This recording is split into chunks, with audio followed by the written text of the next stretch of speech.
Yeah, but people need to get out of Babylon. So we tell people to get out of the system. Out of this, okay. Yeah, but it's actually getting out of the kingdom of Caligastia. You see, there's the trick. There's good people in the system. You know, the ancient terminology for what we call the system is Babylon, particularly today because its education is controlled, corporations control everything. There are just a few families in control of all the wealth. You really can't make any changes inside Caligastia's system. Come out of your head city, get off the cosmic cloud. Humble yourselves to the greater lights that have always led the arms crowd. Move on. Move on. Move on. Move on.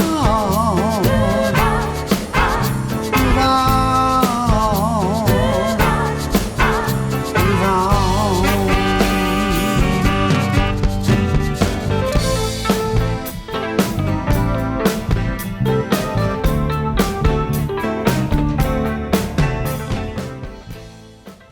The fifth epic of Revelation is not a religion. We are not a religion.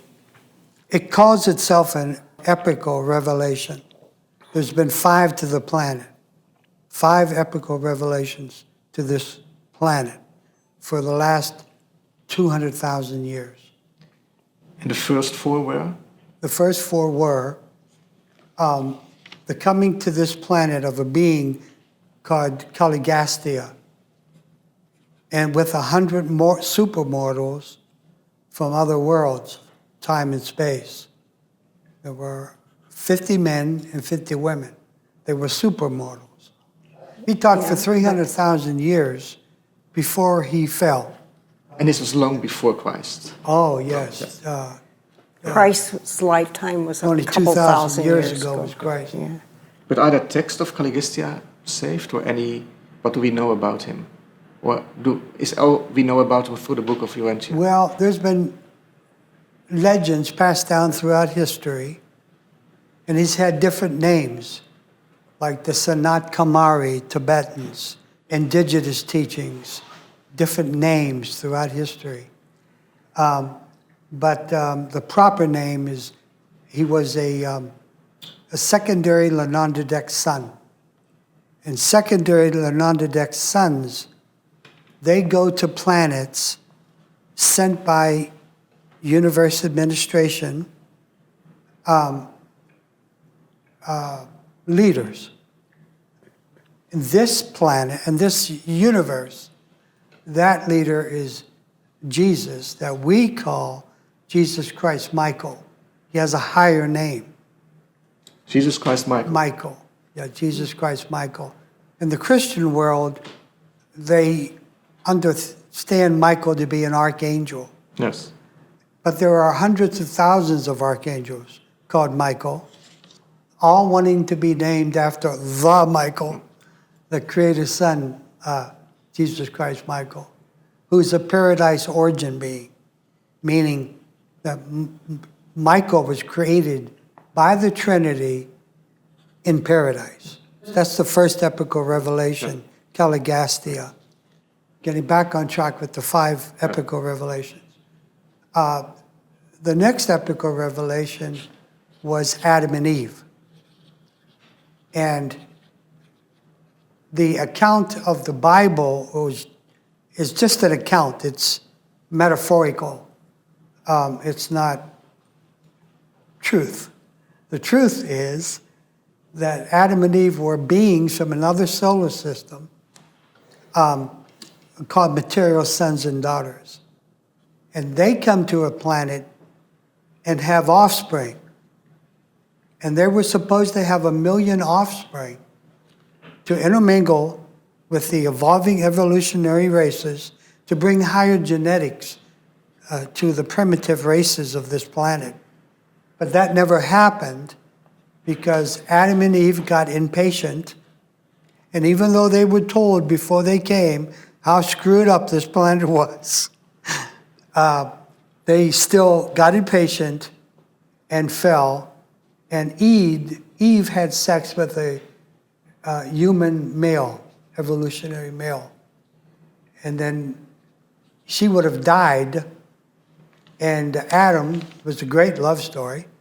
Adam, who loved her so much, decided he was going to have sex with a human female As well, yeah. and die too, so that they would ascend together in spirit. Because if he didn't die, they would not be separated for a long, long, long time. So that's just like if your wife, you know, if you had a way to be with her close sooner, you make probably the right decision, same decision Adam made. But regardless, by him and her making that decision, the human race did not get genetically implanted. There was not enough higher genetics in the human race. So that was the second epical revelation. The third one was Machavinta Melchizedek, the being that I was telling you about, that came maybe 4,000 years ago to Abraham and started the scores of Salem. Melchizedek is mentioned in the Old Testament, is mentioned in the book, in the Pentateuch, in the first book of the Pentateuch. He was there for 97 years, taught, and then just left. He just showed up. The Urantia book said they used a method called rematerialization, where he just kind of showed up. His particles showed up. And on maybe the Star Trek series, you see when they're beaming down somebody from a ship, they rematerialize on the planet. And that's kind of what they did with him. Then the fourth epical revelation was Christ Michael. Christ Michael, yeah. And he came as Jesus, Yeshua. But he was a creator's son. He created this universe. Jesus is just one of those creator sons, but a very powerful, high divine being, because these creator sons are created in paradise. They're divine beings, whereas we're created on lower evolutionary worlds by human parents. So of all the universes where we could be as spirits, as souls, this is one of the worst places. It's bad because of It's the bottom. It's the bottom. it's the bottom. It's the bottom. Yeah. Yeah. So what did we do wrong that we are here at the bottom? Two falls. The Caligastia, the planetary prince, Yes. his fall, and Adam and Eve's fall. Not. So our race, our evolutionary human race, never was genetically uplifted. So it's not as some Christians would teach that we are, as human beings, by nature, by definition, sinful. No, No. no, It's not because of our own sins that we are here at the bottom. no. No. Do you in your teachings, in your belief system, is sin important? Yes. Yeah, we can sin. How I like to define sin is it's anything that is outside of divine pattern. There is a divine pattern on many levels, on the physical, material level, as well as the psychological or mental, mindal, intellectual level, as well as on the spirit level. They come from the creator of all, the first source and center of all.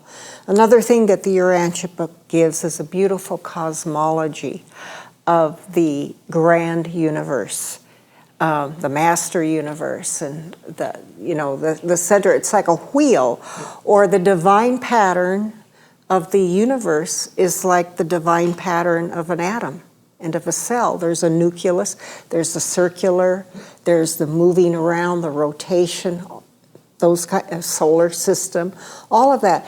There's a continuity and a uniformity of pattern on a material level from the microscopic level as into the cosmos. Ancient religions have had a sense of that. And so that is what the new science today is discovering more and more, you know, with quantum physics, celestial mechanics, on and on and on, which the continuing fifth epical revelation of the cosmic family volumes does expand upon, and there's other volumes too. There's 2 published. Yeah. These are your books, and you are just a vessel, or would you Yes. call yourself the author? No, What's no, the I'm distinction? not the author. You're the vessel. I'm the vessel. But I'm awake. Whereas the first part of the revelation, which is only 1/10 of the fifth epical revelation, I was asleep. I didn't know what came through at all. This one, I have to be awake. Yeah. And if I miss anything, they make sure they stop the process. And if my mind drifts, they will bring my mind back to present and let me hear what's being said. So that's been happening for 30 years now. To get a clear image of what you consider sinful, so Yeah. many fundamentalist Christians, they oppose abortion, homosexuality. Yeah. Is this also something Those you are are, opposed to? you know, morality is more, has to do with the fluctuating mores and the evolution of societies and social. Sin is more when, and there's levels of sin, there's error, and that's where people don't even realize they're making decisions outside a divine pattern. Then there is sin where you're conscious that you know beyond a doubt that you're doing something wrong. And then there is what is called iniquity, which is someone who chooses to do it over and over. We would consider someone like Adolf Hitler as iniquitous. The divine pattern of the mind, of relationships, is love. And many things at this level on our planet that people define as love is very selfish. And it's really not love on a much higher level. Every human being is trying to find their place in this world, but in themselves and in their center. And we all have a unique personality that's gifted to us. And this is what the Urantia book teaches too. A unique personality. Unique. We're all unique. So that means if you have 7.5 billion people, that's very frightening to think we have that many people on the planet. Yes. But they're all unique. And there's certain, there's a unification. We have many things in common as human beings, but we are unique. Most people have not yet truly identified with their selves. And so there's people running around trying to find themselves. And basically they're trying to find their center, their peace. And what we would say is learning that we are children of a very loving deity, God the Father, or whatever you want to have, whatever name you want to call that. And once you experience that, it doesn't mean life is easy. You know, we have our ups and downs, we have doubts. Suffering. Yeah, suffering doesn't mean but we know we can do it in a much more mature way, in a more loving way. And we don't have to unravel and fall apart and be destructive. The Native Americans have a story, certain tribes, especially the Pueblo tribes of this state, which includes the Hopis and Lagunas, Acamas, Zunis, that the destroyer came, which the Christians would refer to as the devil or Satan. But this destroyer came, who once was a being of light and was a deity, and fell out of divine pattern, out of the Creator's way, the Tao, and now is bent on destroying all of life and all that is good and all that is beautiful. And so the white culture that came here is an aspect of the destroyer, but it doesn't mean all white people Destroyers. are part. No, they're victims of the destroyer just as well as any other group of people. And so there is this destroyer, and the purpose is to find our way back to the ways of the Creator. Some would argue that the way in which we are using our natural resources, that we are destroying the planet. Yes, we and are. is it also your goal to prevent that from happening? Yeah. And if so, why would you choose a spiritual way? And do you also engage in political activity, or is there a difference between spiritual activity and political activity? Can I? Yeah. Well, we don't like to get into politics per se. We teach divine administration principles, which are applied, and it is the way of the Creator. It's applied within individuals and their choices of how they live their lives, how they associate with other human beings, how they treat all living things. And it applies in governments, in schools, in the world of medicine, in the world of education.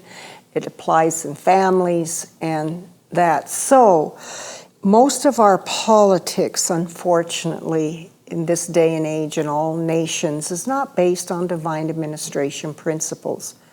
It's more based on selfishness and gaining at the expense of other people's freedom, other people's health, and at the expense of life and the web of life that feeds into all. So our spirituality, our doctrine, our religion, whatever you want to call it, is connected to all of that because it's all interrelated. You can't separate it. And so science, true science and true religion or spirituality, they're not separate at all. They come together. And so a unified human being, and that is the destiny for all of us to become, is to begin to realize that and have this unified way of living, trying to reach perfection at our level. Mm-hmm. We also believe there's many degrees of perfection and levels of perfection. A human being on this planet, and each individual with our background and what we have to deal with our own background as individuals, we have different levels of perfection that would be different than, let's say, a seraphim, which is a type of angel. This planet and its location in the grand universe, we're way at the outer tip of the grand universe. If we go in one direction, there's 350,000, there's 350 million new galaxies. So when our scientists look out in that direction, they don't know what's going on. You know, it's all unexplainable. But when they look in another direction, they can see more order. They can see our local solar system and its planets. They can maybe see other planets. They got speculation on what they're seeing, and there's constellations and all that. But they can't understand why the other way, it's chaos, you know. And so that's because where we're located, our position in time and space. It's funny because I joke all the time. Our physical community here at the University of Ascension Science, the Physics of Rebellion, we're located way down at the tip of the United States. You know, it's kind of like chaos south of us, you know. And that's just like the grand universe. It's like a metaphor for planets. Very much so.